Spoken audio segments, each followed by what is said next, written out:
Mga kabayan, sa wakas, kakausapin ni Vice President Inday Sara Duterte Carpio itong si DOJ Secretary Jesus Crispin Boying Remulla, kaugnay naman sa usapin ng planong investigasyon ng ICC sa kanyang ama na si dating Pangulong Duterte at sa naging pahayag ng DOJ na pag-aaralan nila ang resolusyon ng Kamara na magbalik tayo sa pagiging miyembro ng ICC. Sinabi na kasi ni Pangulong Marcos na hindi na tayo dapat pakialaman pa ng ICC dahil 2019 pa tayo kumalas bilang miyembro nito.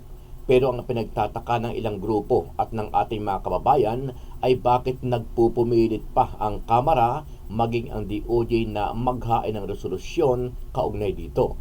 We will continue to reach out to the Department of Justice regarding our position on this matter, and we will lay down the legal basis of our position with the DOJ. Sa isang interview, sinabi ni BP Sara na kung anong desisyon ng ating Pangulong BBM ay dapat yun din ang masusunod kahit pa sinong miyembro ng Kamara, maging ang Senado at kahit na ang Vice President ay dapat sumunod dito. We all should respect the position of the President being the chief architect of foreign policy. So yun po lahat na dapat na posisyon nating lahat. Samantala, maging ang liderato ng Kamara na si House Speaker Martin Romualdez Jr. ay sumang-ayon na rin sa pahayag ng Pangulo. Sabi ni Romualdez kung anong desisyon ni PBBM, ayon din ang kanyang susundin. Ano ang masasabi mo dito, kabayan? Dapat na bang manahimik ang ilang kongresista at makabayan bloc sa pagsusulong ng kanilang resolusyon na papasukin ang ICC sa bansa? Sama-sama nating panuorin ang buong video at pakicomment nyo po ang inyong mga reaksyon at sariling opinyon. Pero bago yan, muli po ako nag-iimbita sa mga hindi pa po nakasubscribe sa ating channel na Kabayan News PH, pakipindot po ang subscribe button at pakiclick na rin ang notification bell para lagi kayong updated sa mga bagong upload natin na legit at napapanahong balita. Maraming pong salamat. Nagsalita na si Vice President Sara Duterte sa naging posisyon ni Pangulong Bongbong Marcos na pag-aralan muli ang pag-anib ng Pilipinas sa International Criminal Court. Ayon kay Vice President Duterte, ginagalang niya ang posisyon ni Pangulong Marcos ukol sa ICC. We all should respect the position of the President being the chief architect of foreign policy. So yun po lahat na dapat na posisyon nating lahat. Pero iginiit ni Vice President Duterte na maninindigan siya sa kanyang posisyon laban sa panghihimasok ng ICC. Una nang sinabi ng pangalawang Pangulo na maliban na isang paglabag sa konstitusyon ang payagan ng ICC na mag-imbestiga sa Pilipinas ay pangmamaliit rin ito aniya sa mga legal institution ng bansa. We will continue to reach out to the Department of Justice regarding our position on this matter, and we will lay down the legal basis of our position with the DOJ.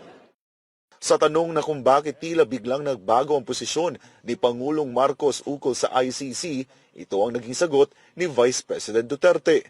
I cannot speak for the President. You need to ask the President on this matter. Matatandaang sinabi noon ni Pangulong Marcos na anumang investigasyon na gagawin ng ICC ay isang panghihimasok sa mga panloob na usapin at isang banta sa ating soberanya. Sinabi rin ng Pangulo noon na hindi makikipagtulungan ang Pilipinas sa ICC sa anumang paraan. Samantala, makikipag-ugnayan naman si Vice President Sara Duterte sa Department of Justice kaugnayan sa posisyon ng pamahalaan sa investigasyon ng International Criminal Court sa umano'y pagpatay sa ilalim ng war on drugs ng kaniyang ama o dating administrasyong Duterte.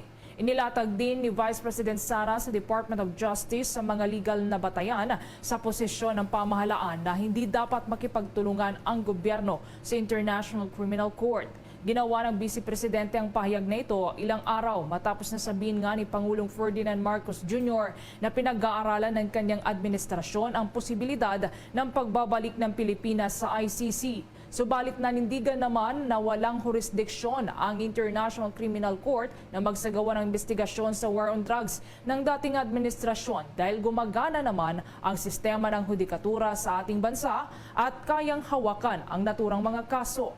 Ayon pa kay Vice President Sara, iginagalang niya ang posisyon ng Pangulo na anya ay architect ng panlabas na polisiya ng ating bansa at ito din anya dapat ang maging posisyon ng lahat. Sa panig naman ng Department of Justice, una nang sinabi ni Justice Secretary Jesus Crispin Remulla na kailangang pag-aralang mabuti ang posibleng pagbabalik ng Pilipinas sa ICC. Dapat din anya na huwag magpadalos-dalos at seryosong pag-aralan ang ating magiging direksyon, imahe at pagkakakilanlan at hindi dapat kumilos sa isang direksyon dahil lamang sa mga resolusyon na inihain ng mga mambabatas. Matatandaan kasi na noong nakalipas na linggo, naghain si Manila Representative Bienvenido Benny Abante Jr. ng isang resolution na naghihimok sa Administrasyong Marcos na makipagtulungan sa investigasyon ng ICC, kaugnay pa rin yan sa madugong war on drugs ng Duterte administration. Vice President Sara Duterte, meron po itong sasabihin sa Department of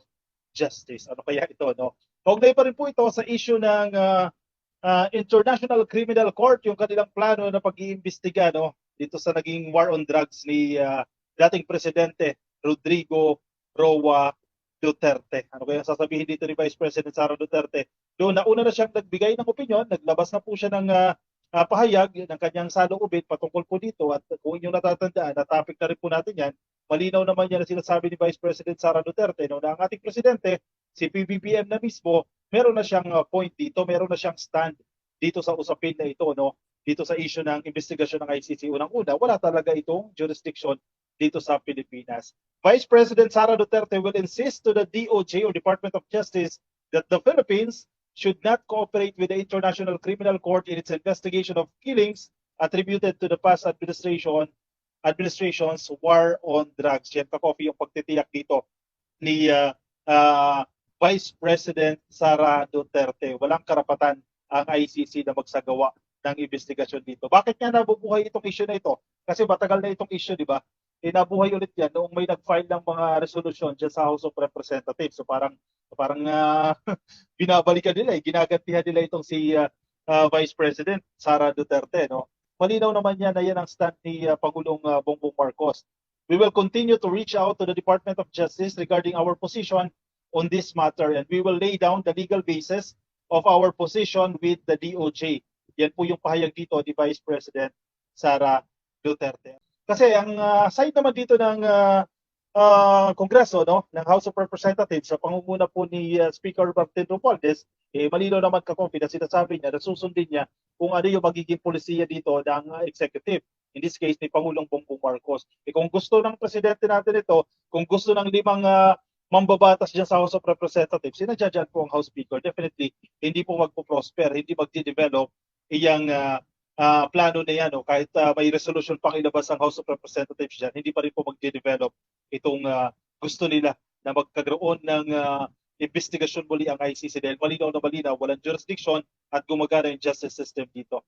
Totoo yan, no? Kahit magkasundo pa itong Kongreso, no, itong Senado at itong House of Representatives, kahit napakaraming resolution pa ang gawin nila dyan, ang final say dito, ang presidente pa rin po, si PBBM pa rin ka-copy, ang magsasabi dito, sige, i-allow na itong ICC. Magbabago ba yung isip? As of the moment, hindi ka-copy. Naka-fix ang ating presidente. Kasi yung mga basihan niya, yun din naman sa tingin ko, yung sasabihin din ng kampo ni Vice President Sara Duterte, once na kinausap nila itong Department of Justice, yun din ang sasabihin nila dyan. Itong mga legal basis nila kung bakit walang karapatan o dapat hindi manghimasok itong ICC dito sa Pilipinas.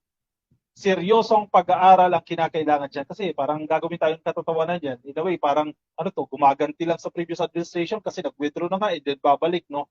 Parang yan ang ating nababasa dyan. And I don't think during the term of President Marcos, ibabalik tayo dyan sa ICC. Di na tayo dapat padalos-dalos. Yung ating pagkabansa ay pagkakabahid. So yan, sinabi po dito ni Remulla sa kanyang interview sa reporter. We have to look up our direction, our image, our identity seriously. Di tayo pwedeng patalon-talon lang, padalos-dalos. Di porke sinabi ng mga kongresista sa kanila na may mga resolusyon na dapat tayong kumilos sa isang direksyon, mangangahulugan na yun na ang gagawin natin for dito kay Remulla. Totoo. Kung 3 lang yan, 2 resolution lang yung final dyan. Definitely, may mga supporters siya, no? May ilang mga mambabatas na sumusuporta sa resolution na i-final ng ilang mga kongresista. Pero hindi ibig sabihin na yan na yung magiging direksyon, na yan na yung magiging polisiya ng ating bansa dahil presidente pa rin po ang magdidesisyon dyan. So sabi naman ng House of Representatives, abay hindi po nila priority yan. Di ba? Nandiyan lang yan, resolution, sabi nga ni PBBM sa kanyang interview, parang ano lang yan simpleng manifesto lang yan, no? Pagpapahayag lang yan ng saloobin ng ilan nating mga mababata. So kung yan magiging track, yan ba yung magiging direction ng administrasyon natin, abay malabo po, hindi po yan yung magiging kakatakbuhan ng foreign policy ng bansa natin. Dahil sinasabi nga ni Vice President Sara Duterte, ang chief architect ng foreign policy ay ang presidente, hindi ang kongreso, no? Hindi ang House of Representatives, hindi si Martin Romualdez, hindi si Zubiri o hindi ang Senado.